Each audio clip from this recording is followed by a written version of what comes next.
नमस्कार, मैं हूँ राजीव और आज मेरे साथ जुड़ेंगे पंकज पांडे जो रिसर्च हेड हैं, रिसर्च प्रमुख हैं आईसीआईसीआई डायरेक्ट की, जो इस देश की एक प्रमुख ब्रोकिंग एजेंसी है। पंकज जी, बहुत धन्यवाद आज जुड़ने के लिए, दीपावली से पहले की हमारी इस चर्चा के लिए।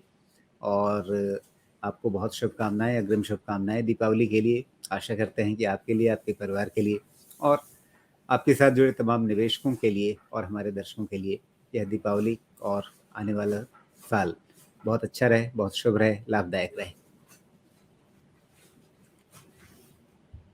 पंकज जी यहाँ शुक्रिया पर राजीव। जी, पंकज जी थोड़ा आज हम आपसे आपके चुने हुए 2 नाम पूछेंगे, ऐसे 2 नाम जो अगले 1 साल में शायद निवेशकों को बहुत बढ़िया रिटर्न दिला सके, बाजार से ज़्यादा रिटर्न दिला सके। आपने वैसे मुहूर्त पिक्स अपनी रिपोर्ट निकाली है, उसमें तो 10 नाम हैं, लेकिन उसमें से भी हमने आपको खास करके 2 नाम चुनने के लिए कहा है जिसमें आपका कन्विक्शन बहुत ज़्यादा है, या कहें कि रिटर्न एक्सपेक्टेशन और कन्विक्शन इन दोनों का कॉम्बिनेशन जो भी बनाया हो, आपके चुनने का पैमाना क्या है वो आप समझाएंगे। लेकिन उससे पहले थोड़ा बाजार को समझना चाह रहा हूँ। जिस तरह से अभी ज़्यादा नहीं, 1 हफ्ते पहले तक लग रहा था बाजार में डर लग रहा था, वो डर अचानक से गायब हो गया। मतलब किसने जादू की छड़ी घुमाई है? जिस चाल से पिछले 3-4-5 दिन से बढ़ा है बाजार, उसमें लग रहा है कहीं दिवाली से पहले ऑल टाइम हाई बनाने का मन तो नहीं हो गया बाजार को? शुक्रिया Rajiv ji for having me. Wish all the viewers very happy Diwali in advance. देखिए, मार्केट में अगर आप पिछले 1 साल में देखेंगे, पिछले दिवाली से इस दिवाली तक, तो इंडियन मार्केट का रिटर्न करीब 5 से 6% लोअर रहा है। एंड कंपेयर टू दैट आप ग्लोबल मार्केट्स देखेंगे तो इमर्जिंग मार्केट करीब 30% ऊपर डाउन है, यूएस मार्केट करीब 18% का डाउन है। तो ये चमत्कार तो आई थिंक पिछले 1 साल से चल रहा है। And this is despite the fact that कि $26 बिलियन का एफआई आउटफ्लो हुआ है। आई थिंक लार्जली जो बुलिशनेस है वो डोमेस्टिक मैक्रोस को जाता है और डोमेस्टिक इन्वेस्टर्स को जाता है। ओवरऑल निफ्टी की अर्निंग्स भी अगर आप देखेंगे तो एफआई लास्ट 3-4 साल तक 400-500 के रेंज में घूमती थी। लास्ट ईयर बढ़ के 720 हुई है एंड हमें लगता है कि यहाँ से अभी स्टेबल आपको 13-14% का ग्रोथ आपको कॉर्पोरेट अर्निंग्स में दिखेगा। बट ये ग्लोबल वोलेटिलिटी जिस हिसाब से आप इन्फ्लेशन डेटा देखेंगे, चाहे वो यूएस हो, यूके या यूरोप रीजन के, आई थिंक काफी ज्यादा है। तो वहां पे कहीं ना कहीं हॉकी स्टैंड तो फेडरल बैंक्स का मेंटेन रहने वाला है। एंड उसके कंपैरिजन में आप देखिए तो हमारे डोमेस्टिक मैक्रोस काफी बेटर है। तो so that way I think Indian markets काफी ऑलरेडी आउट परफॉर्म कर रहे थे एंड आई थिंक हमें लगता है कि ओवरऑल थोड़े मैक्रोस ग्लोबली थोड़े बेटर होंगे एंड इंडियन मार्केट का जो आउट परफॉर्मेंस है वो बना रहेगा and relatively we are going to do lot more better. But चूंकि मार्केट्स या ग्लोबल मैक्रोस काफी वोलेटाइल है तो आई थिंक सेक्टर्स जो फोकस में रखने चाहिए वो डोमेस्टिक ओरिएंटेड सेक्टर्स रहने चाहिए। और हमारी जो इस साल की मुहूर्त पिक्स है वो लार्जली उसी थीम को इम्बाइब करने की कोशिश की गई है। तो जैसे डोमेस्टिक ओरिएंटेड सेक्टर्स में आपके बैंक्स आ जाते हैं। Banks generally are good proxy for overall economic consumption. अगर आपको कोई सेक्टर समझ में नहीं आता है या आपको कॉन्फिडेंस नहीं आता है तो I think banking is a good overall way to play that entire economic theme.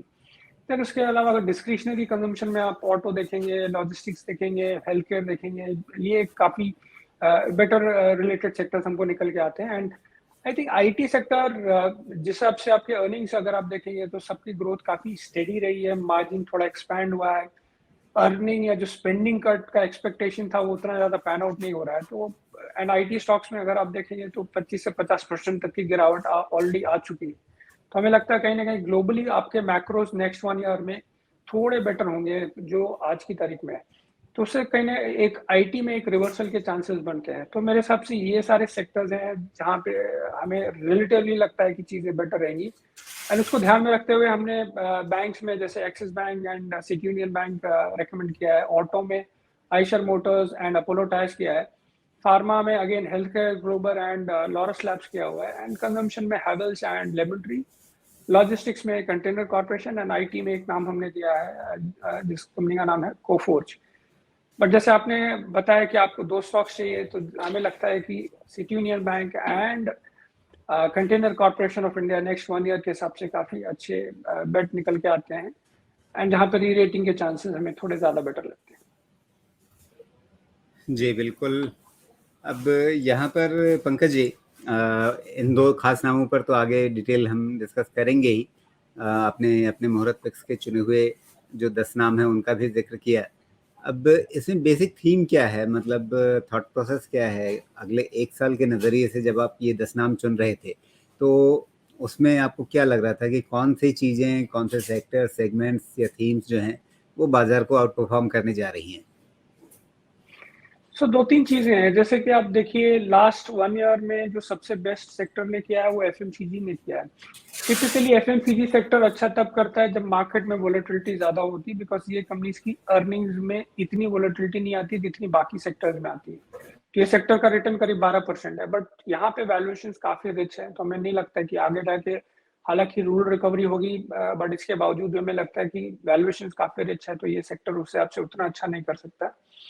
Similarly I think auto एक सेक्टर है जिसने ऑलरेडी अच्छा किया है, 10% का गेन है, बट ऑटो में अगर आप देखें तो पिछले 3-4 साल से काफ़ी तकलीफें रही हैं, कोई खास ग्रोथ रही नहीं है। इनफैक्ट टू व्हीलर्स में तो आपका जो कोविड लेवल के प्रायर से रिकवरी है, वो भी अभी पूरी कंप्लीट नहीं हुई है। एंड फेस्टिव सीज़न हमें लगता है कि ओवरऑल कंज़म्पशन को काफ़ी बेटर ड्राइव करेगा, एंड हम सेगमेंट्स या पार्ट्स में आप देखिए तो काफ़ी बेटर निकल के आ रहा है। प्री प्री नवरात्रि सेल्स वगैरह आप देखेंगे तो चाहे वो काफ़ी सारे आइटम्स के करीब 15 से 20%, ऑटो में इनफैक्ट और भी ज़्यादा है। तो हमें लगता है कि overall consumption as a theme is looking very attractive. Now banks typically get impacted जब आपके एफआई आउटफ्लोज काफ़ी होते हैं, बट हमें लगता है कि एफआई आउटफ्लो होने के बावजूद भी अगर बैंक्स ओवरऑल हमें काफ़ी अच्छे लग रहे हैं, बिकॉज बैंक्स में अगर आप पिछले कुछ सालों में देखेंगे तो एसेट क्वालिटी कंसर्न जो थे वो काफ़ी कम हो चुके हैं। जो इनकी क्रेडिट ग्रोथ है वो डबल डिजिट में आ चुकी है। So and then across banks जो उनके पोर्टफोलियोज हैं या जिन एरियाज में वो फोकस कर रहे हैं, आई थिंक वहाँ पे उनको यील्ड बेटर मिल रही है। तो ओवरऑल बैंक एक ऐसा सेक्टर है जहाँ पे हमें लगता है कि एक तो एफआई इन्फ्लोज आ सकते हैं आगे अगर ग्लोबल रिवर्सल आता है, दूसरा है कि इनकी खुद की ग्रोथ काफ़ी स्ट्रांग है।